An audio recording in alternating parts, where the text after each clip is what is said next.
Welcome to the Innovation Career Pathways Part B application video module.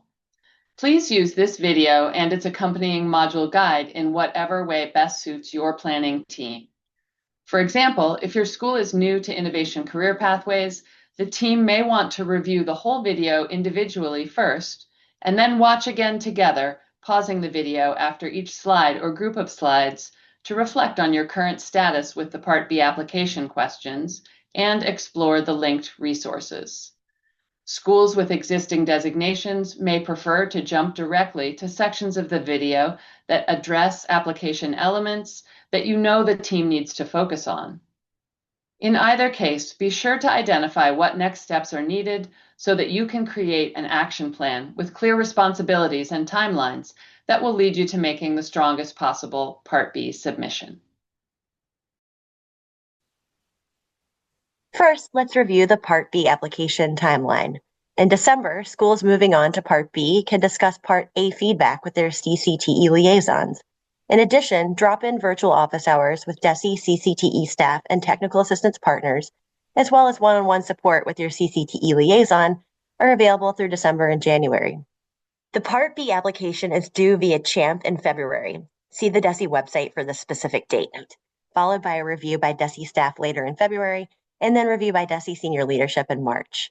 Final designations are conferred by the DESE commissioner in March or April.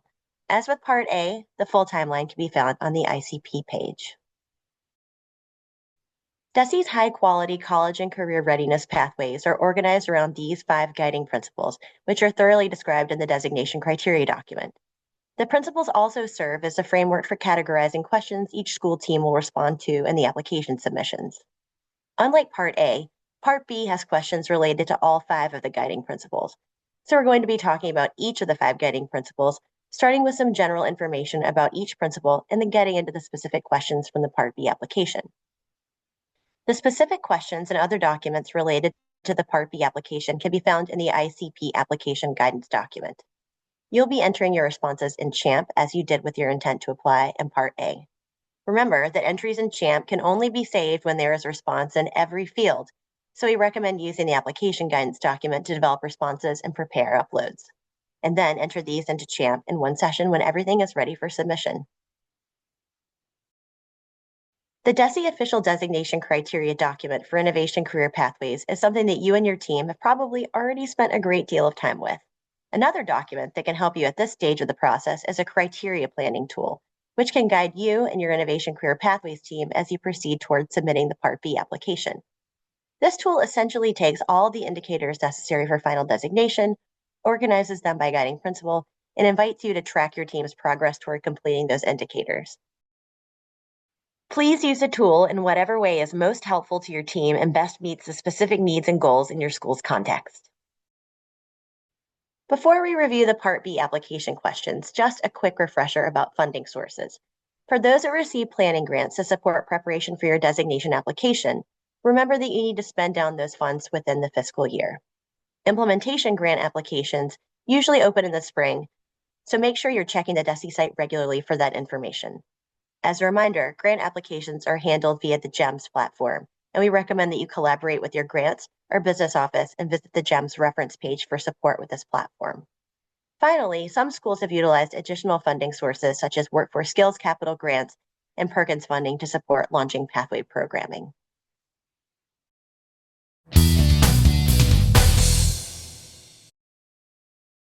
Question 1 is related to effective partnerships, and it builds on the Part A question regarding program advisory groups. As a reminder, while program advisory committees, PACs, are not required for Innovation Career Pathways, they are recommended as a best practice to support high-quality pathways. Advisory committees should include diverse community, industry, and school representation. For this question, we need to know who will be on your advisory committee, including their role, informal agreements, if applicable, for a mass hire or post-secondary institution partners, for example. For help with developing your advisory committee, CTE has an advisory committee guide that includes details about recommended committee members. When thinking about this question, let's hear from past peer ambassador Marlene about how Fairhaven High School formed effective partnerships for a business finance pathway. a lot of applicants, and I almost fell in the same trap. I really was focusing on the technical aspect of it, and I was so focused on the agreement itself and what should we include in it and what should we not include in it. So it was at the beginning a struggle, but then another peer ambassador was very, very helpful. So guided me towards really fostering a relationship with all of these entities, whether it's MassHire or the local community college or any other higher education institution that you are currently, corresponding with.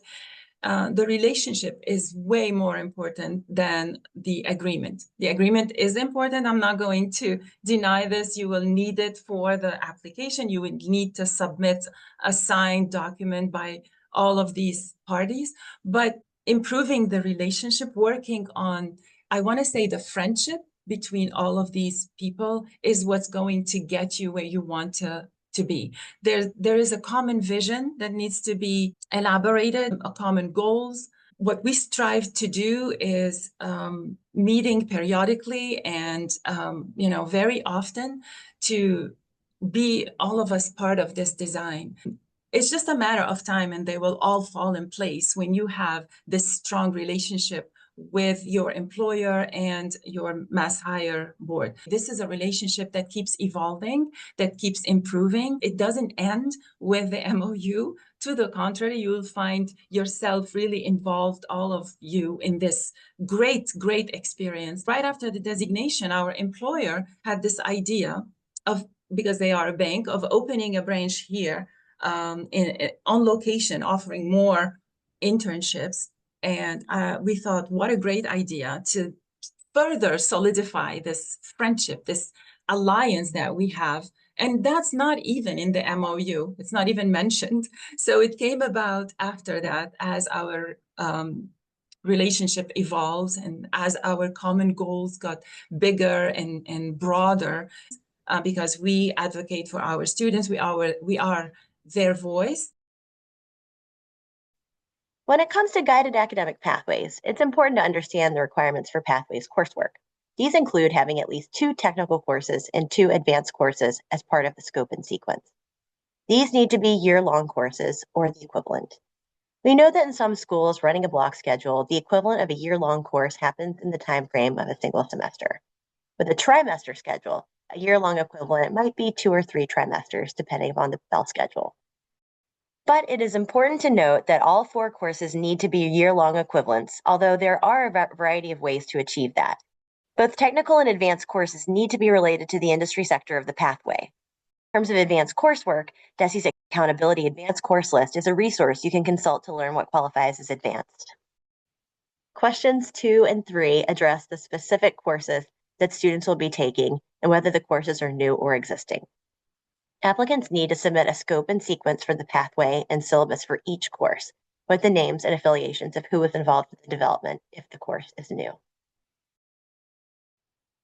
The next question asks about the process for developing the previously mentioned scope and sequence and align the curriculum to DESE's definition of high-quality instructional materials. More information about high-quality instructional materials can be found on DESE's Curriculum Matters page. Question 5 is the first of a few questions in the application that are not applicable to Innovation Career Pathway designation applicants. For these questions, you can simply type "not applicable" for ICP applicants in the text field. For question 6, applicants must provide a safety and health plan for any industry equipment that will be used. Information on these plans can be found in the CTE frameworks on the Career Connected Learning Hub and adapted for your pathways industry sector and courses. Question 7 asks who will be teaching the courses in the pathway. Responses need to include instructor names, affiliations, qualifications, and licenses.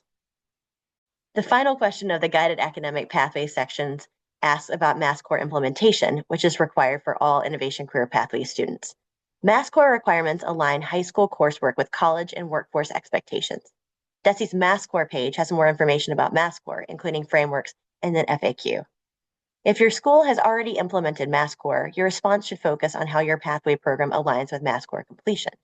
If you have not implemented MassCore, you'll need to provide an explanation for how MassCore will be implemented for all students at the school not just those participating in the pathway. Now Marlene will share some tips about establishing guided academic pathways for Fairhaven High School. This principle is very important. We had to make sure that our technical courses and advanced courses are, equivalent, year-long equivalent.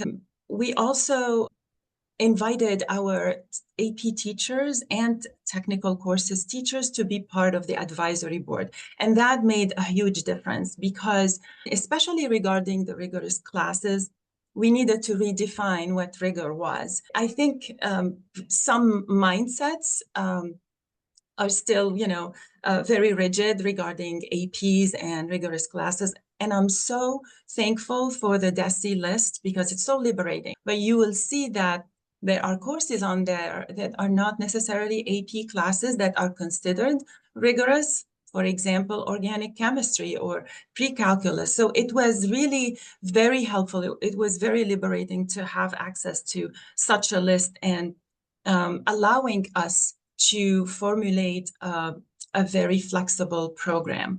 So going back to adding our teachers to the advisory board, that helped a lot because now they know the purpose of this pathway and they understand the shift in mindset regarding rigorous classes by helping our ICP participants in different ways, whether it's academic support that is offered after school, or different pathway in the same curriculum, different assignments. They truly now understand what we are trying to achieve when we are offering these classes to our students. So having them on the committee or the board, if you have an advisory board, is definitely an advantage. I also think that inviting one of my guidance counselors to be the one responsible for making sure that our students meet the math score requirements, the graduation requirements, and of course the program requirements was a great idea because she's an expert and she owns this responsibility now, which is great because she's part of this program as well. Each participant might have a slightly different journey in this program. So she makes sure on a regular basis that they are on track for all of these things: graduation, math score, and of course, the pathway itself. With enhanced student supports, we're thinking about the ways that pathways can be designed to intentionally promote success and pathway completion for all students, especially those students who may currently be less well served in the school. These supports can be enacted through counseling, advising, and mentoring experiences that are built into pathways. DESI's multi-tiered system of support blueprint can provide guidance on these questions. To do this proactively and in ways that promote and preserve student identity and dignity means forming a team that is really able to give attention to the access, experiences, and outcomes of your students, including first-gen students, multilingual learners, and students with disabilities. It means making that universal commitment in your vision and in your actions, using culturally and linguistically sustaining practices in the academic as well as work-based learning and advising settings in your pathways. Question 12 focuses on how your pathways will use Universal Design for Learning, UDL, to inform the design and instruction of coursework and improve student experiences and outcomes. UDL helps accommodate diverse learners by elevating their strengths and eliminating barriers to achievement. More information on UDL can be found on the CAST website in the resource guide for this module. For question 13, you should review your school's current approach to culturally and linguistically sustaining instruction and DESI's page on supporting culturally and linguistically sustaining practices. This page includes professional development and school profiles that can help you develop or strengthen the culturally and linguistically sustaining practices in your pathway. Sometimes universally implemented support systems will not be enough to meet the needs of all students. Question 14, you need to explain how student progress and success will be monitored and what strategies will be used when needs for additional support or interventions are identified. Questions 15 and 16 focus on the support needs of two specific student groups: English learners, including WIDA strategies to be implemented in pathway courses, and students receiving IEP services, including how accommodations and modifications will be provided in the pathway. You may want to review your school's current policies related to meeting these student needs as well as linked WIDA and DESI resources about educating English learners and students with disabilities, and assess your school's readiness to provide needed support for all pathway students. The final question under Enhanced Student Supports is around the implementation of My Career and Academic Plan, or MyCap, for all students in your school. Innovation Career Pathway programs must include student-centered college and career planning via MyCap integration with the pathways. If you do not currently have MyCap implemented for all students in your school, you will need to provide a plan for implementation. If you do have MyCap fully implemented, you will need to discuss how pathway learning will be documented in your current MyCap system. MyCap implementation is supported through the MIFA Pathway platform, an online system to help students identify post-secondary options and meet career and academic goals. DESI's MyCap page is a great resource to support schools in crafting and implementing a MyCap scope and sequence. It includes links to an implementation guide, sample scope and sequences, and a link to the MIFA Pathway website. DESI also offers training workshops, technical assistance webinars, and office hours for extra support with MyCap. Marlene will now talk about how Fairhaven High School provides enhanced student support for their pathway students. When we think about supports, we immediately think about academic support, which is central. Of course, we want our students to succeed and to retain information and to advance in everything that they are doing. But we also focused on social emotional support, not just inside the building, but also outside the building. We are sending our precious students to internship locations or to a college campus. For some, it may be the first time they ever do this. We don't want this experience to be scary.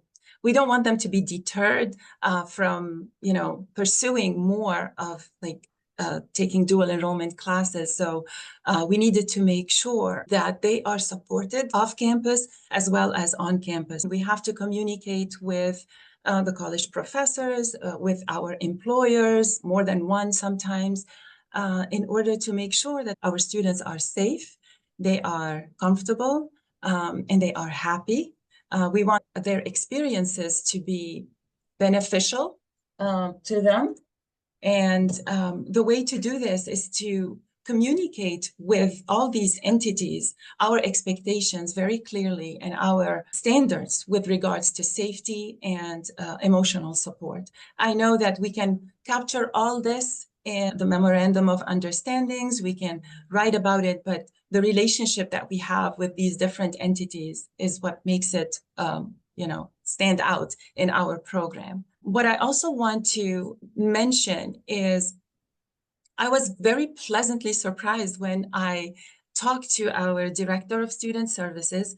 I did not know how many specific services we had to offer to our students, whether they are, assistive technology, translation services, even devices that help certain students with physical disabilities do better and achieve more, right down to hearing aids. We had this wonderful discussion, and I did not know that these services were already existing. So you might have access to these services right now, but if you don't, please seek out that person. He or she may be extremely helpful, and you will be surprised as to how many additional services that you can use in your design to help your student even further, to support them inside the building and outside the building. And of course, the mentoring piece, this is the core of my philosophy. Everything we do is great, but without that piece, it becomes dry, it becomes just ink on paper. But once you put in your heart and your dedication, it makes the whole difference. When you think about connections to career, your first thought might be about the culminating work-based learning students experience through an internship or capstone. But it's not just about that internship or capstone, the 100-hour experience at the end of the pathway. It's really about providing gradually more immersive experiences over time, not just to help with workforce readiness skills, but also the social emotional capacities that young people need on this journey. That is what makes the pathway something that's really transformational. Question 1 focuses on industry recognized credentials, IRCs. What IRCs will students have the opportunity to earn? Make sure that you check the appropriate framework in the Career Connected Learning Hub to identify appropriate IRCs. You can also check with your Mass Hire Board and local industry partners to see what IRCs are needed for your pathway industry. Beyond IRCs, your pathway students should be able to obtain college credits, articulated credits, and/or advanced placement credits. In question 2, your response will list all the different credits that students will have an opportunity to earn. We also want you to think about potential challenges you may encounter in ensuring participation and success of historically underserved students around obtaining credentials and expected outcomes. In question 3, you'll list those challenges and how you plan to address them. Questions 4 through 6 focus on work-based learning. Question 4 asks what required 100 hours of career immersion experience you will provide to your pathway students. Will it be an internship or a capstone? What will the experience look like? Make sure the experience includes structured work readiness activities and work-based learning experiences. In question 5, let us know how employers will be engaged in the designing and implementing process of your work-based learning experience. Will they provide an internship opportunity? Will they provide guidance on the design? Question 6 asks about the internal coordination of your pathway work-based learning experiences. Which staff members will be responsible for internships or capstones? This should address who is supporting the work-based learning experiences for each student. If you're looking to hire for this position, you will need to provide a brief job description. Questions 7 and 8 are not innovation career pathway application requirements. Question 9 asks you to focus on anticipated challenges around participation and success in work-based learning for historically underserved students and how you will address those challenges. Responses should represent the perspectives of all school departments, including special education, EL services, school counseling, and academic subjects. Make sure to consider student voice and community involvement when formulating your response. Focus on identifying and eliminating barriers, including how you will prioritize outreach and scheduling for underserved groups. Question 10 asks about the spaces and facilities that pathway programs will use. Your response should include the location and description of all classroom and teaching spaces. You also need to consider whether the spaces are ready for use, and especially, are the spaces physically accessible to all students. Make sure to review the applicable accessibility guidelines and also to walk the spaces to check for any accessibility challenges. If the spaces are not ready, your response should include the current status and timeline for spaces to be ready for use. Question 11 focuses on equipment and supplies. Include a list of equipment that will be used to teach the pathway. Make sure to check the relevant CTE frameworks on the CCL Hub for industry standard equipment. To determine whether the equipment is ready, consider the OSHA standards for safety and health for this program. Do the program facilities and placement of equipment meet those standards? How have safety risks been engineered out? Also, consider the PPE access and use and emergency procedures, including the presence and accessibility of equipment like extinguishers and e-stop buttons. Where applicable, OCCTE will conduct a safety, health, and accessibility visit of your site when it is ready. If your equipment is not ready, your response should include a current status and timeline for equipment to be ready for use. Let's hear how Fairhaven High School develops connections to career through work-based learning. If you haven't started your MyCap journey, I invite you to do so because it's extremely helpful. It goes hand in hand with innovation pathways and other educational programs, obviously, because it covers all the tiers of a good student-driven program or preparation. So since we are in full implementation of MyCap, we have our students access an array of activities and tasks on their online platform. We have our students regularly, periodically access their accounts during school time to further their preparation of their post-secondary educational journey. Regarding the internship, we are sending our students off to an outside location where they have to complete 100 hours of work-based tasks. So we send them through the school to work program. So we do lessons or activities or workshops before we send them into the world because, they haven't graduated yet. I still think of them as children. So I owe it to them to somewhat prepare them for the process because, again, we want them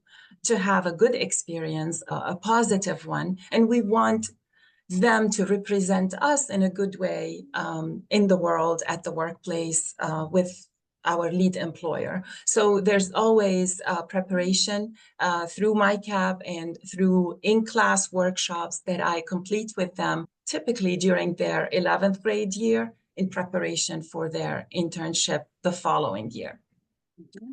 What we haven't mentioned yet is the industry recognized credentials that are immensely helpful in connecting the program to their future career, hopefully. They are in high demand. What we initially did is talk to our employer and other employers in the town to see what they are looking for. If there's anything special that make that applicant really stand out. Of course, we did our own research and we selected a few that were in high demand and that we thought would be extremely beneficial in the sector of business and finance. Now, how to offer these credentials, I think, is also important. What we try to do is to integrate these credentials in the already existing coursework of the technical courses and the one AP class that we offer. So my theory is that students are great and of course they want to learn, and this is something new that they are learning. It would be definitely beneficial to them if they have their teacher or an educator supervise or guide rather than supervise, support every step of the way. So for example, QuickBooks is in high demand and it's extremely popular in the field. So we decided to incorporate it in the economics class. That's one of our technical course. The teacher was 1,000,000% on board, and he's, of course, part of the advisory board. So he was willing to integrate the material in his curriculum. And periodically throughout the year, students complete those modules under his supervision, under his guidance.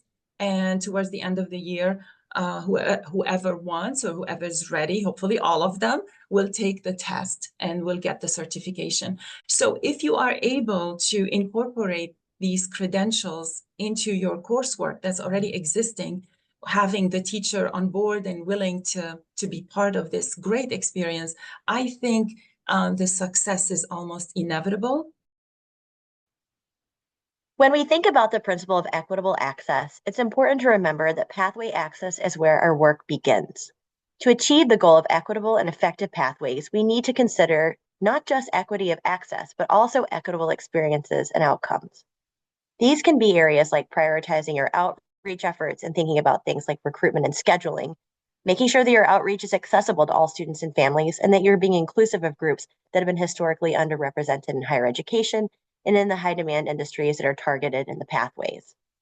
You should be able to articulate how you're identifying and eliminating any barriers to student access, participation, and successful completion of your pathways. As you respond to questions 12 through 16, consider student and community voices, especially those who have been historically excluded from high-quality career readiness programs, perspectives on accessibility, inclusivity, and enhanced supports of your staff, families, and potential partners, learning from the Designing for Equity webinar and other resources to build your team's capacity. For question 12, you may want to reference activities that are part of the district's middle school pathway exploration policy and other programs, such as MyCap implementation in the middle school. Question 13 focuses on when students move from middle school to high school. What additional experiences will ninth graders have to explore all pathway and coursework options? Although a formal exploratory is not required for innovation career pathways, applicants are encouraged to read the CTE exploratory page, found under additional resources on the CCL Hub. It describes delivery models to help with pathway awareness and exploration experiences. For ICP, exploration opportunities should help students understand the courses, learning experience, and work-based learning provided in a pathway, as well as the benefits and outcomes of the program. In question 14, we are looking for an inclusive admissions process that includes outreach, recruitment, and retention strategies suited to your school and community context. Your response to question 15 should demonstrate consideration for school and program admissions for students who have not had the traditional transition experience from 8th to 9th grade, such as students who move into the district after grade 9, or students who did not have interest until after grade 9. For question 16, while we would love for every interested student to be enrolled in the pathway of their choice, we recognize that the space and resources at each school may limit the available seats for each pathway program. You may want to reference your school's pathways admissions process, if applicable, or other current school policies to respond to this question. If you do not already have a process in place, please include what policies and procedures you plan to employ. Marlene will now share how she uses certain tools and sites to provide equitable access for her students.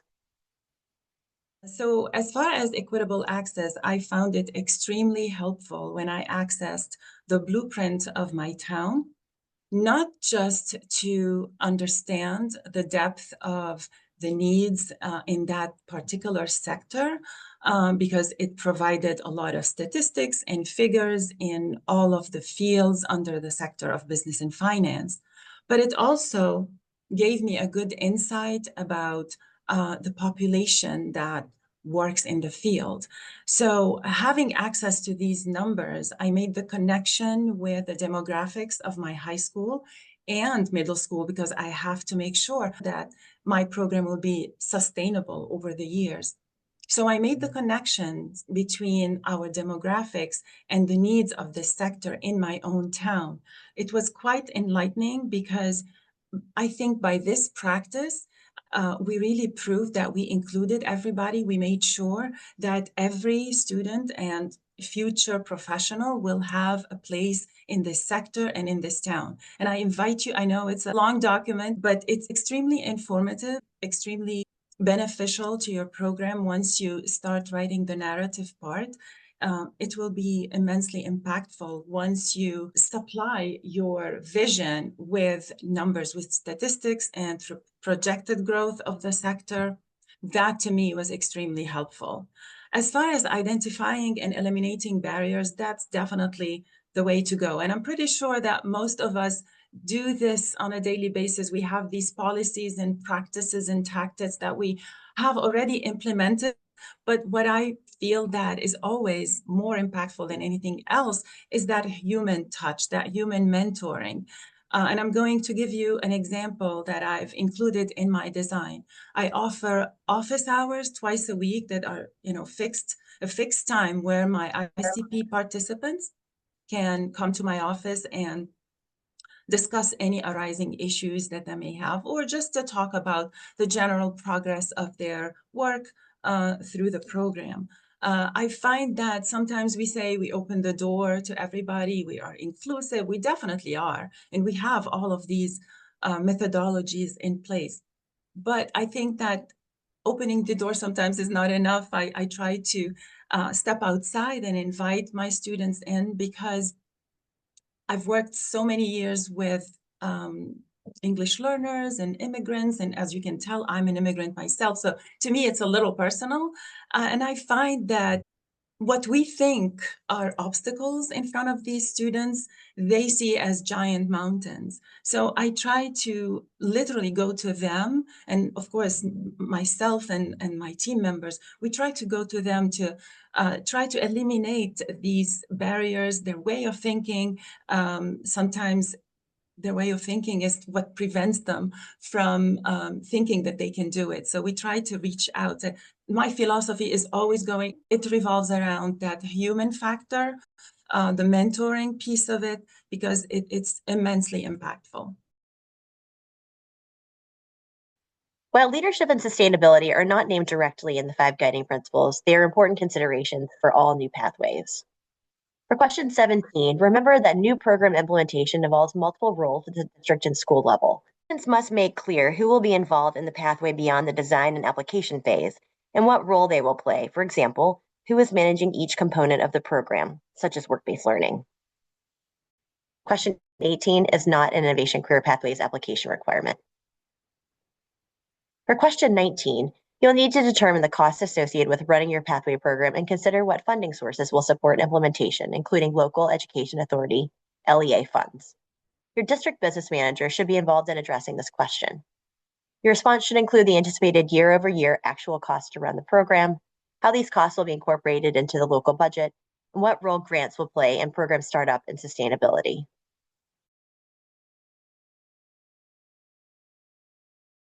In addition to an inclusive, collaborative internal team, Schools should take advantage of external supports and partners to build strong pathway plans.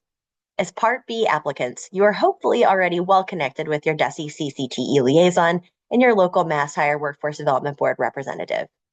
DESE CCTE liaisons are assigned regionally and provide support in the application process as well as after designation. Applicant school teams typically meet monthly with their liaison. Your representative at the local MassHire Workforce Development Board can assist with finding industry partners and support career exploration activities.